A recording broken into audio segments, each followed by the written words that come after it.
Shalom, salam sejahtera untuk kita semuanya. Bertemu kembali bersama dengan saya, Pendeta Daniel Siswanto. Kita akan melanjutkan pelajaran sekolah sahabat kita.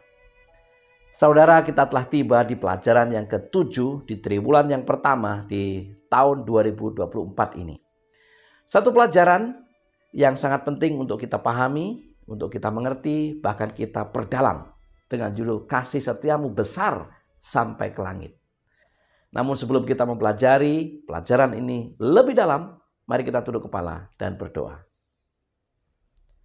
Bapa di surga, bila mana kami akan mempelajari firman-Mu melalui pelajaran sekolah sahabat ini, urapi kami dengan kuasa Roh Kudus Tuhan. Berikanlah hikmat untuk mengerti dan memahami akan firman ini. Terima kasih ya Tuhan. Dalam nama Yesus kami berdoa. Amin. Kasih setiamu besar sampai ke langit. Ayat inti terdapat di dalam Mazmur 57 ayat 10 dan 11. Aku mau bersyukur kepadamu di antara bangsa-bangsa ya Tuhan. Aku mau bermazmur bagimu di antara suku-suku bangsa. Sebab kasih setiamu besar sampai ke langit dan kebenaranmu sampai ke awan-awan. Belas kasihan dalam Mazmur digambarkan dalam manifestasinya yang tertinggi, yaitu belas kasihan yang kudus kepada orang berdosa. Rahmat dari Allah yang siap mengampuni dan menebus karena kasih karunia-Nya. Pekan ini kita akan belajar tentang kemurahan Sang Pencipta, seperti yang diungkapkan dalam 6 Mazmur yang berbeda.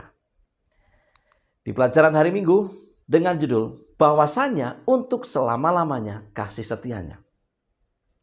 Mazmur 136 memanggil umat Allah untuk memuji Tuhan atas kasih setianya.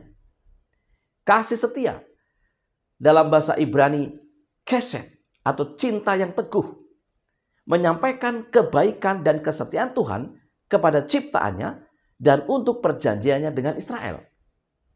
Mazmur ini menunjukkan bahwa kekuatan dan keindahan Tuhan yang luar biasa didasarkan pada cintanya yang teguh. Beberapa makna ungkapan dalam Mazmur 136 adalah sebagai berikut. Yang pertama, Tuhan adalah Allah segala Allah dan Tuhan dari segala Tuhan, yang merupakan ungkapan Ibrani yang berarti Allah yang besar. Mazmur 136 ayat 1 sampai dengan 3. Yang kedua, keajaiban besar Tuhan yang tidak dapat ditiru oleh siapapun adalah bukti kekuasaannya yang tak terbantahkan. Mazmur 136 ayat 4. Tuhan menciptakan langit, bumi, dan benda langit yang disembah oleh orang kafir. Ulangan 4 ayat 19. Yang ketiga, gambaran tangan Tuhan yang kuat dan lengan yang teracung. Mazmur 136 ayat 12. Menekankan keampuhan kuasa Allah dan jangkauan kasih setianya yang sangat luas. Saudara, ungkapan bahwasannya untuk selama-lamanya kasih setianya diulangi 26 kali dalam Mazmur ini. Hal ini bertujuan untuk satu, atau yang pertama, meyakinkan para penyembah bahwa Tuhan tidak berubah dan akan mengulangi nikmat masa lalunya kepada setiap generasi baru. Yang kedua, makna atau ungkapan bahwasanya untuk selama-lamanya kasih setianya adalah memberitahukan bahwa Allah mengingat umatnya. Mazmur 136 ayat 23. Dan setia pada perjanjian kasih setianya. Yang ketiga, menekankan bahwa keyakinan akan kemurahan Tuhan yang kekal adalah inti dari iman Alkitabiah yang mencakup penyembahan dan keyakinan yang menggembirakan serta ketaatan dan pertobatan. Akhir dari Mazmur 136 berbicara tentang universalitas anugerah keselamatan Allah dan mendesak seluruh dunia bergabung dengan pujian kepada Tuhan. Mazmur 136 ayat 25 sampai dengan 26. Dia yang memberikan roti kepada segala makhluk, bahwasanya untuk selama-lamanya kasih setianya. Bersyukurlah kepada Allah semesta langit, bahwasanya untuk selama-lamanya kasih setianya. Di pelajaran hari Senin dengan judul Jadikanlah Hatiku Tahir. Mazmur 51 ayat 3 sampai dengan 4. Kasihanilah aku, ya Allah, menurut kasih setiamu. Hapuskanlah pelanggaranku menurut rahmatmu yang besar. Bersihkanlah aku seluruhnya dari kesalahanku dan tahirkanlah aku dari dosaku. Saudara, Daud meminta pengampunan dan penyucian dengan hisop. Ia merasa bahwa kesalahannya membuatnya tidak layak di hadapan hadirat Tuhan. Sama seperti penderita kusta diasingkan dari komunitas selama keadaan najis berlangsung. Mazmur 51 ayat 13. Dengan meminta penyucian dengan hisop, dia ingin kembali ke hadirat Tuhan.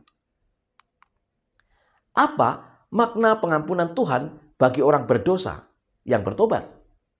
Yang pertama, pengampunan adalah pemberian kasih karunia Tuhan yang luar biasa, hasil dari rahmat Tuhan yang besar. Mazmur 51 ayat yang ketiga. Raja Daud memohon kepada Tuhan untuk berurusan dengannya bukan sesuai dengan apa yang pantas untuk dosanya. Mazmur 103 ayat 10. Tetapi sesuai dengan karakter ilahinya, yaitu kemurahan, kesetiaan, dan belas kasihannya. Mazmur 51 ayat 3, Keluaran 34 ayat 6 sampai dengan 7. Yang kedua, pengampunan ilahi melibatkan lebih dari sekedar pernyataan tidak bersalah secara hukum. Ini menghasilkan perubahan besar yang mencapai bagian paling dalam dari diri manusia. Mazmur 51 ayat 8, Ibrani 4 ayat 12. Yang ketiga, pengampunan menghasilkan ciptaan baru. Mazmur 51 ayat 12, Yohanes 3 ayat 3 sampai dengan 8. Kata kerja Ibrani bara yang diterjemahkan menciptakan menggambarkan kekuatan kreatif ilahi. Sama dengan Kejadian 1 ayat 1. Hanya Allah yang dapat menghasilkan perubahan yang radikal dan kekal dalam hati orang yang bertobat. 2 Korintus 4 ayat yang ke-6. Dalam Mazmur 51 ayat 18 sampai dengan 19, firman Tuhan berkata, sebab engkau tidak berkenan kepada korban sembelihan, sekiranya ku persembahkan korban bakaran, engkau tidak menyukainya. Korban sembelihan kepada Allah ialah jiwa yang hancur, hati yang patah dan remuk, tidak akan kau pandang hina, ya Allah. Di pelajaran hari Selasa, dengan judul, jika engkau, ya Tuhan, mengingat-ingat kesalahan-kesalahan. Mazmur 130 ayat 3 sampai dengan 5. Jika engkau, ya Tuhan, mengingat-ingat kesalahan-kesalahan, Tuhan siapakah yang dapat tahan? Tetapi padamu ada pengampunan, supaya engkau ditakuti orang.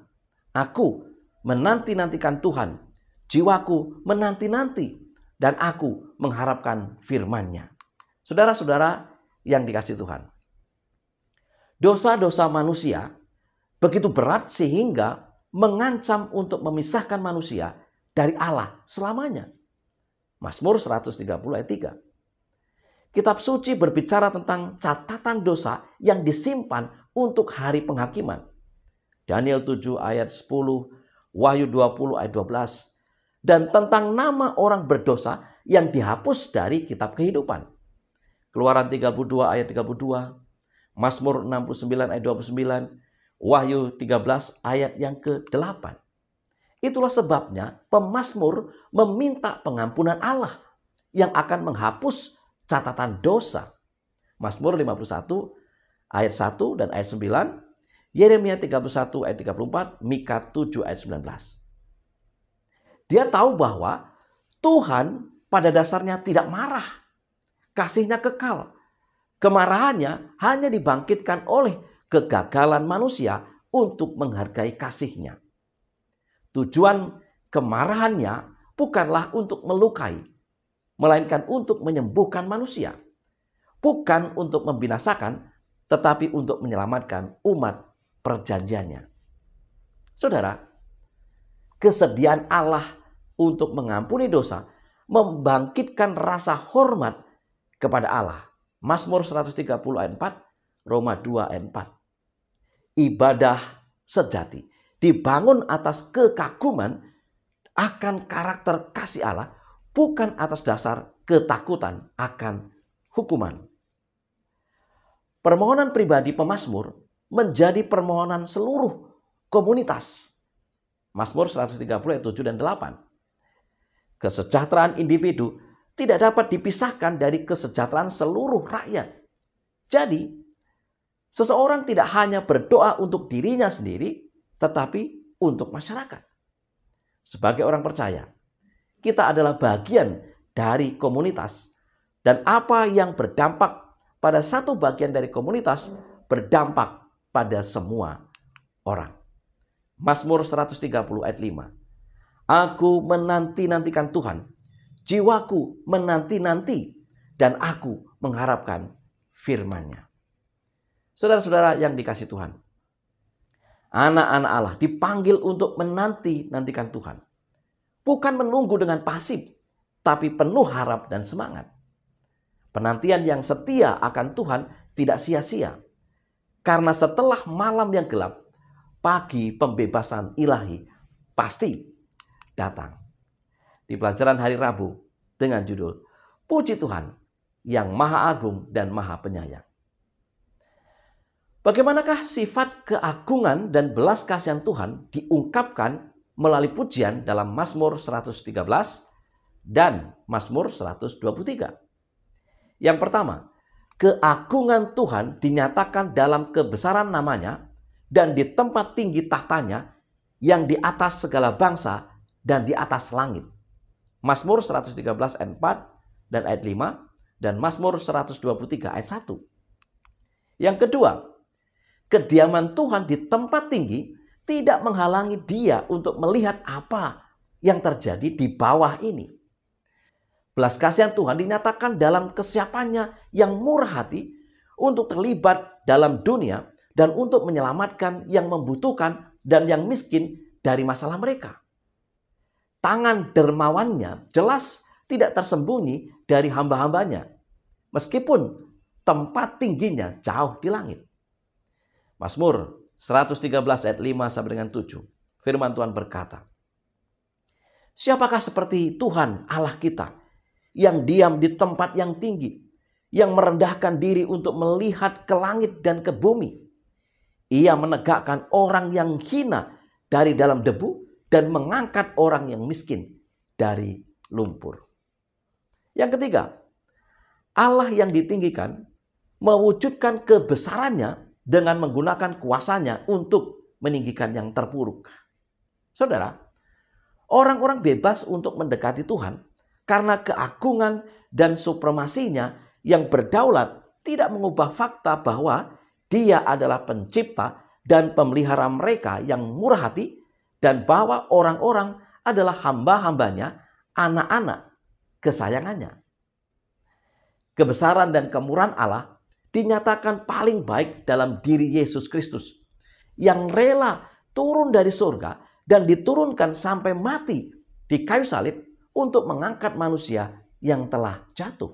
Filipi 2 ayat 6 sampai dengan 8. Di sini, di kayu salib, kita memiliki alasan terbesar untuk menyembah dan memuji Tuhan atas apa yang telah Tuhan lakukan bagi kita. Ibadah kita haruslah dimotivasi tidak hanya oleh keagungan Allah, tetapi juga oleh kebaikan Allah. Di pelajaran hari Kamis dengan judul Janganlah Lupa Segala Kebaikannya. Mazmur 103 menghitung berbagai berkat Tuhan. Berkat-berkat tersebut mencakup pertama, segala kebaikannya.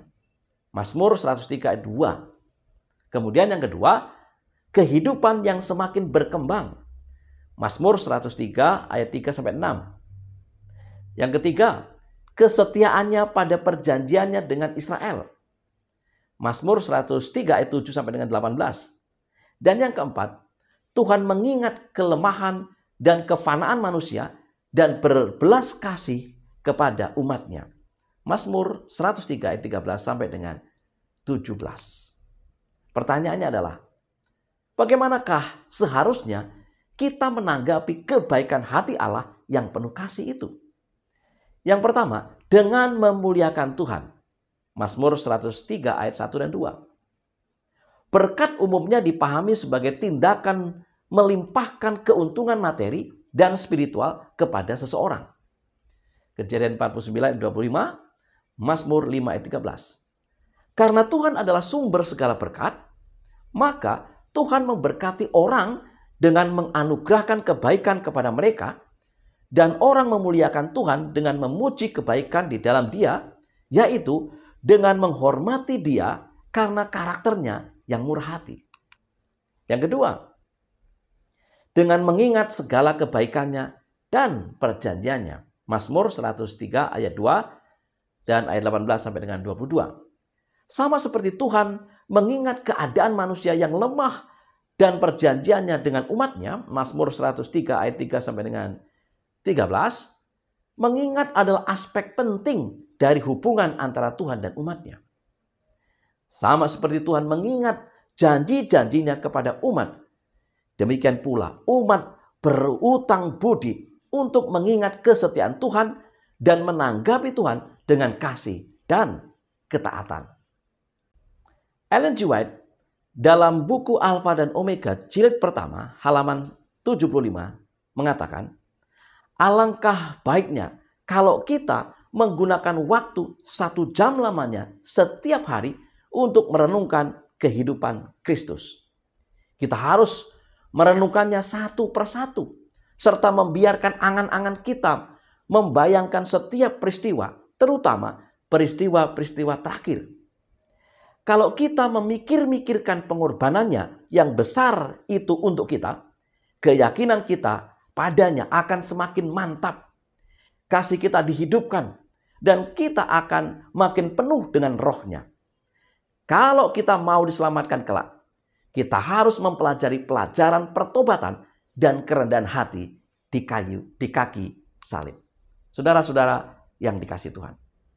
Sebagai kesimpulan pelajaran sekolah sahabat kita. Yang pertama, kita dipanggil untuk memuji Tuhan atas kasih setianya melalui penyembahan, ketaatan, dan pertobatan. Yang kedua, pengampunan adalah pemberian kasih karunia Tuhan yang luar biasa. Hasil dari rahmat Tuhan yang besar yang akan menghasilkan ciptaan yang baru. Yang ketiga, kesediaan Allah untuk mengampuni dosa membangkitkan rasa hormat kepada Allah melalui ibadah sejati yang dibangun atas kekaguman akan karakter kasih Allah, bukan atas dasar ketakutan akan hukuman. Yang keempat, ibadah kita haruslah dimotivasi tidak hanya oleh keagungan Allah, tetapi juga oleh kebaikannya dan pengorbanannya di kayu salib. Dan yang kelima, kalau kita mau diselamatkan kelak, kita harus mengingat dan mempelajari pelajaran pertobatan dan kerendahan hati di kaki salib. Itulah pelajaran sekolah sahabat yang bisa saya bagikan pada pekan ini. Semoga menjadi berkat bagi kita. Mari kita tunduk kepala dan berdoa. Tuhan Bapa yang penuh kasih, kami bersyukur atas nasihat firman Tuhan melalui pelajaran sekolah sahabat ini. Kasih-Mu begitu luar biasa, sangat ajaib, besar. Kemurahan-Mu begitu dalam. Dan Engkau rindu agar semua orang diselamatkan. Oleh sebab itu ya Tuhan, ketika kami merasakan kasih-Mu yang sangat besar, yang sangat dalam itu, kami boleh semakin dekat kepada Tuhan. Kami boleh semakin menyembah Tuhan. Kami boleh semakin cinta akan Tuhan. Berkati seluruh umat-umat Tuhan dimanapun mereka berada. Berikanlah hikmat akal budi kepada masing-masing kami. Curahkanlah kuasa Roh Kudus untuk kami. Terima kasih ya Tuhan. Inilah doa dan permohonan kami. Dalam nama Yesus kami berdoa. Amin. Saudara-saudara yang dikasihi Tuhan, sekali lagi biarlah kita terus merenungkan akan firman Tuhan, mempelajari dengan sungguh-sungguh firman Tuhan melalui pelajaran-pelajaran sekolah sahabat kita. Semoga ini menjadi berkat bagi kita. Selamat belajar, selamat sahabat, Tuhan memberkati.